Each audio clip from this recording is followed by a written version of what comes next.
Hello friend, नमस्कार। GK जिस video में आप सभी का स्वागत है। आप सभी कैसे हैं?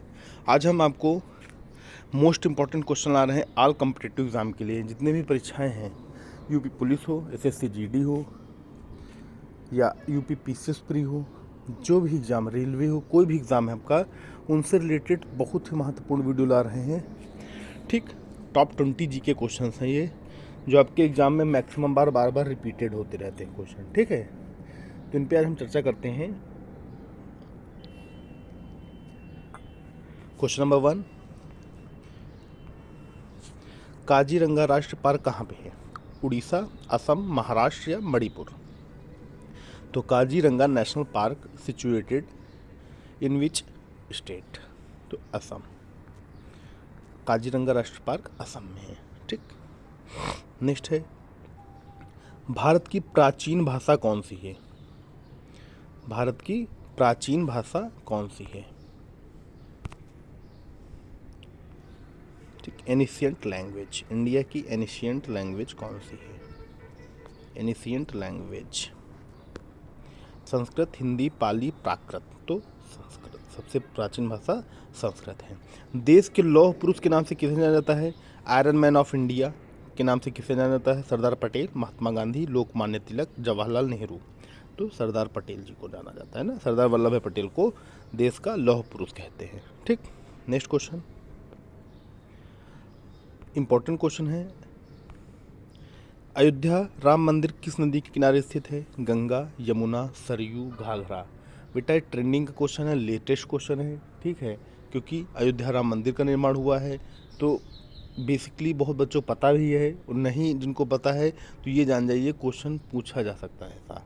ठीक है, ऐसे क्वेश्चन आ सकते, ईजी क्वेश्चन है। ठीक है, क्योंकि आप लोग पढ़ रहे हो तो आप लोग जरूर टिक कर दोगे। कौन सा सही आंसर है इसका? सरयू। ठीक, सरयू रिवर।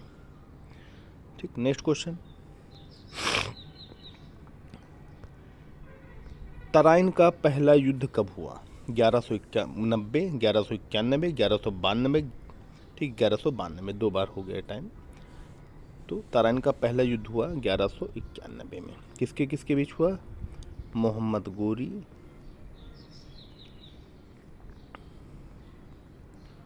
वर्सेस पृथ्वीराज चौहान। पृथ्वीराज चौहान के बीच हुआ। ठीक, तराइन का पहला युद्ध 1191 में। ठीक, नेक्स्ट, पानीपत का पहला युद्ध किसके बीच हुआ? पानीपत का पहला युद्ध कब हुआ? माफ़ करना, 1525, 1526, 1527, 1528? तो 1526 ईस्वी में हुआ। ठीक है, 1526 में बाबर और लोदी के बीच। बाबर वर्सेस लोदी। ठीक, बाबर वर्सेस लोदी। 1526 में पानीपत का पहला युद्ध लड़ा, जिसमें बाबर क्या हुआ? विजयी हुआ। नेक्स्ट, पुर्तगाली का भारत आगमन कब हुआ? 1498, 1496, 1497, 1496, 1498, 1499? मतलब देखा जाए पुर्तगाली सबसे पहले भारत कब आए? तो 1498 में। कौन आया था? Vasco da Gama. वास्को डिगामा आया था। ठीक, 1498 में भारत सबसे पहली बार पुर्तगाली जो आया, कौन सा? वास्को डिगामा आया था। ठीक, अगला क्वेश्चन है, गंगा नदी का नामकरण कहाँ होता है? नहीं, गंगा नदी का नामकरण कहाँ पड़ता है? विष्णु प्रयाग, देवप्रयाग, रुद्रप्रयाग या कर्णप्रयाग? तो बेटा इसका आंसर सही है बी, देवप्रयाग में। बेटा, ये अलकनंदा, ये भागीरथी नदी, अलकनंदा और भागीरथी नदी आपस में मिलती हैं कहाँ? देवप्रयाग में। वो देवप्रयाग में जब मिल जाती हैं, यहीं से इसका नाम गंगा पड़ जाता है। ठीक, गंगा नदी का नामकरण देवप्रयाग में होता है। ठीक, नेक्स्ट क्वेश्चन, भारत में हिमालय की सबसे ऊंची चोटी कौन सी है? क्वेश्चन है, भारत में हिमालय की सबसे ऊंची चोटी, माउंट एवरेस्ट, कंचनजंगा, नामचा बारवा या नंगा पर्वत? इसका सही आंसर क्या होगा? बी, कंचनजंगा। माउंट एवरेस्ट विश्व की सबसे ऊंची चोटी है, ये नेपाल में है। नामचा बारवा हिमालय की सबसे पूर्वी चोटी है। नंगा पर्वत हिमालय की सबसे पश्चिमी चोटी है। ये कैसी है? ये पश्चिमी चोटी है, ये पूर्वी चोटी है,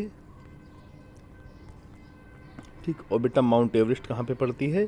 तो माउंट एवरेस्ट नेपाल में है, ठीक। माउंट एवरेस्ट नेपाल में है, भारत में है ही नहीं, तो इसका कोई मतलब ही नहीं ना।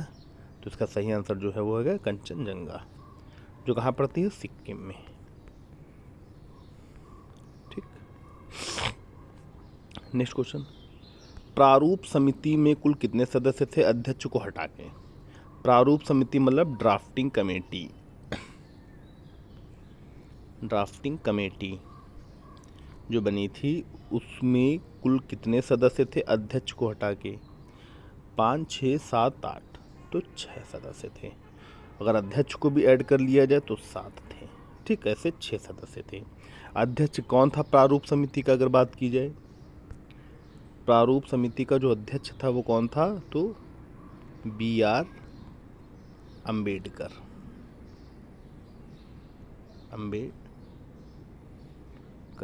भीमराव अम्बेडकर थे इसके अध्यक्ष, और साथ में 6 सदस्य और थे, नहीं कुल 7 सदस्य थे, लेकिन बताया अध्यक्ष को हटा के तो 6 सदस्य, ठीक।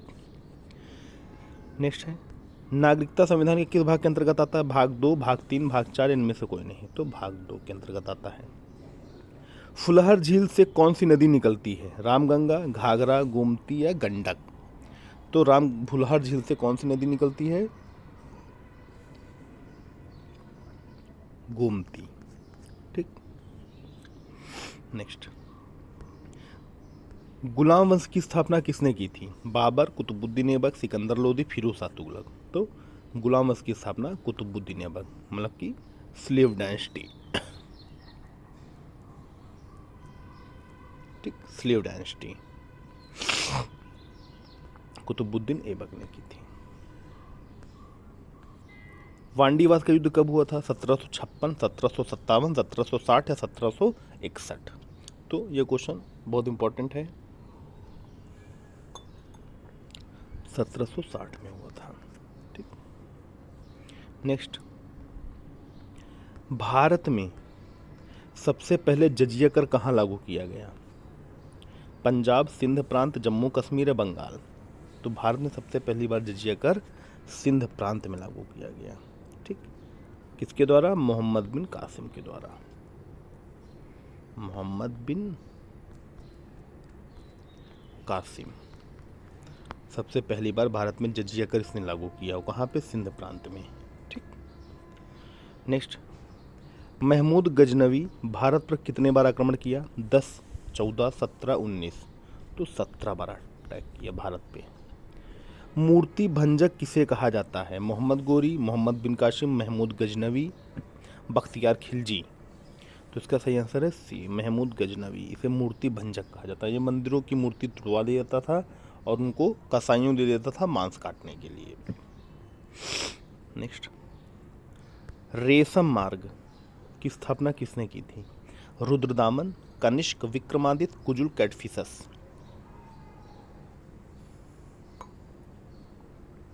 तो इसका सही आंसर है बी, कनिष्क। लोक लेखा समिति में लोकसभा के कितने सदस्य होते हैं? 10, 15, 17, 20? तो लोक लेखा समिति में लोकसभा के सदस्य होते हैं 15, ठीक। नेक्स्ट क्वेश्चन, याचिका समिति में कुल कितने सदस्य होते हैं? याचिका समिति में कुल कितने सदस्य होते हैं? 15, 20, 25 या 28? तो याचिका समिति में कुल कितने सदस्य होते हैं? 25, ठीक। टॉप 20 क्वेश्चन हैं जो आपके एग्ज़ाम के लिए बहुत इंपॉर्टेंट हैं। इसी तरह के क्वेश्चन हम और प्रोवाइड कराते रहेंगे, ठीक, जो आपके एग्ज़ाम ओरिएंटेड हो। अब सभी एग्ज़ामों के लिए, ऐसा नहीं कि एक एग्ज़ाम 2 एग्ज़ाम, सभी एग्ज़ामों के लिए एक्चुअली ये क्वेश्चन मैक्सिमम बार रिपीट हो चुके हैं पेपर में। कई बार ये क्वेश्चन मतलब ये ऐसे क्वेश्चन चलतू फिरतू क्वेश्चन जिन्हें बोलते हैं, ये चलतू फिरतू क्वेश्चन है, ठीक है। तो दोस्तों वीडियो को लाइक, कमेंट और शेयर जरूर करें, ठीक। हमारे चैनल GK GS वीडियो को सब्सक्राइब करें और इसी तरह ही और वीडियो प्रोवाइड होती रहेंगी, मिलती रहेंगी आपको। लेटेस्ट क्वेश्चंस की, टॉपिक्स की, ठीक, इंडिविजुअल टॉपिक्स की भी मैं डालता रहूँगा, ठीक। लेकिन क्या है, हर एक चीज़ का धीरे धीरे ही काम चलता रहेगा, ठीक है। तो आप सभी का बहुत बहुत धन्यवाद। नमस्कार।